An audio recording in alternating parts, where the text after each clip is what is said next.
who literally had it all and is now flogging jam from her kitchen in Montecito, while her husband runs around fuming about absolutely everything and everyone, because he knows in his gut, he knows what he's lost. Stop it. And eventually those chickens will come home to roost. And then she will be touting their eggs on her stupid website where she's wearing evening gowns while walking around her mansion that we're supposed to feel sorry for her because she's in. I love it. But on the grifter subject, one of the funniest things was Bill Simmons, who said that at Spotify, I've never seen such a pair of grifters. They wouldn't do any work. She got paid all this money. She barely did anything. Him too. Yeah. And now she signs this pod deal with this Lemonada. We're not getting a podcast for years. And then she decides to sign this deal with Netflix. She's done nothing other than now this show she's going to do on cooking and friendship. Finally, okay, we'll believe it when we see it. And then finally, she's got her little Riviera thing going, where so far we've had one jar of strawberry jam. She's so lazy. The whole thing, it's sort of lazy and a bit pathetic. You know, this is somebody who demands that we use the title Duchess of Sussex. I come from Sussex, which is a county in the south of England. I've spent more time in Sussex in the last month than Meghan Markle has spent in her entire life. She has actual She's right. your ruler, Piers. I didn't know that. She's your... She ain't my ruler, Megyn Kelly. She is somebody who, listen, as I've said to you, I think many times before, if they actually want to do this kind of thing and trade themselves around as sort of, celebrities and do that sort of circus, then they can do it, but they can't do it with the royal titles. They shouldn't be using the royal titles of Duke and Duchess of Sussex bestowed on them by the monarchy, an institution they constantly complain about and trash whenever they get the chance. Fine, if you want to go off and be celebrities in California, do it, but don't trade on the titles. Every time I see her demanding to be called Duchess of Sussex, I laugh. Nobody in Britain calls her that. Meghan Markle, she got lucky, met her prince, dragged him out of the bosom of his family, dragged him away from the monarchy, which bestowed those titles on them, and is now ruthlessly with him, exploited those titles for massive personal gain. And I think it's disgusting and hypocritical. They shouldn't be allowed to do it. I hope that King Charles, who obviously is massively distracted by his illness, but I hope that King Charles at some stage just has that conversation and says, you can't keep the titles, I'm sorry, but you can't keep demeaning the status of being a member of the royal family and attacking the family and the monarchy and retain your titles. You can just be Harry and Meghan and see how you get on, by the way, when you're no longer royals, because the answer is not very far.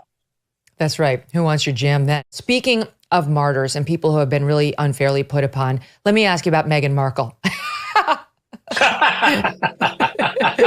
One of the great martyrs of our time.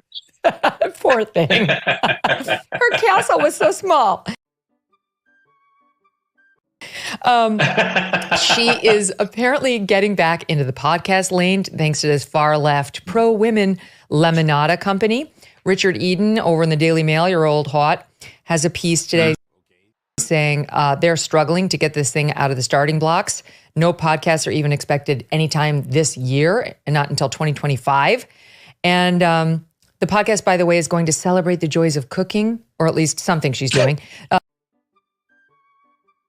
Her Netflix show, I guess, is going to celebrate the joys of cooking, gardening, entertaining, and friendship, Piers. She's going to be teaching us how to be a good friend. I can't wait to find out from Meghan Markle what that's like. Well, as one of the many friends that she cut off spectacularly the moment she got a bit of royal action, along with her entire family, of course, on both sides, apart from her mother. I don't think Meghan Markle's in any position to be lecturing anybody about friendship. It always made me laugh that the Archewell website, their charitable foundation, says it's dedicated to compassion. It's hard to imagine two people who've been less compassionate in the last few years to the ones around their loved ones than these two, right? This is two people who trashed all their family, whether it was her father or whether it was Harry's entire family at a time when Prince Philip and the Queen were both dying. There they were on national television, from Oprah Winfrey to Netflix to whoever, as the Spotify guy put it, whatever grifter they could get paid for, up they were trashing their families. So the idea now that they're reduced, or that certainly Meghan Markle is now reduced from somebody who, remember Megyn, she had a fairy tale royal wedding that was seen around the world. The carriages drawn down to Windsor Castle and so on. It was an amazing event. Everyone in this country, I'm in the UK at the moment, everyone loved that marriage when it happened. There was universal support for it. Euphoria. It was only their behavior in the first year of their marriage when they began to behave rankly hypocritically, lecturing about poverty whilst having $500,000 baby showers, to lecturing us about the need to watch our carbon footprint and using Elton John and George Clooney's private jets like taxi cabs. And it was the constant hypocrisy that they got picked up on by the media, and then they couldn't handle the criticism from the media.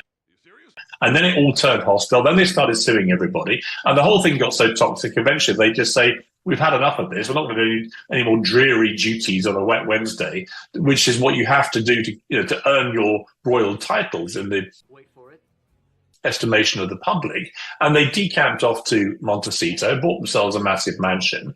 And they were supposed to be doing it, Megyn, if you remember, this was going to be their liberation, their freedom, and it was supposed to make them happy. I've never seen two more miserable people who never stop whining and suing absolutely everybody in the pretense that this is because they found their liberation and freedom. If you're so damn happy and free and liberated, well, shut up, stop whining and complaining about everything. Stop it. But they're obviously not happy. And it's obviously been diminishing returns where when you trash your family again and again and again, eventually there's not much left to say. And people don't really want to hear it. It's like the Spotify guy said, they're just a pair of grifters who just want to trash their family for loads of money and not put a shift in to do proper work. You and I know how hard it is to do this kind of thing properly. It's a lot of work with a dedicated team, and you put the hours in, and you've got to be creative and high energy and really put graft in. These two wanted to do massive deals with companies and then not do any work. Nobody wants to see her next podcast. Nobody listened to the first one. And that's for this thing she's now doing with the ridiculously long name that no one can remember, where she's going to try and be the American, whatever. I have to write it down. American Riviera Orchard. See footnote 47 for the remainder of the name. Right. And she's now got all her celebrity, sort of B-list, C-list mates putting out Instagram posts about her jam, and it's like, how the mighty fall. This was a woman who had it all in this country, who literally had it all, and is now flogging jam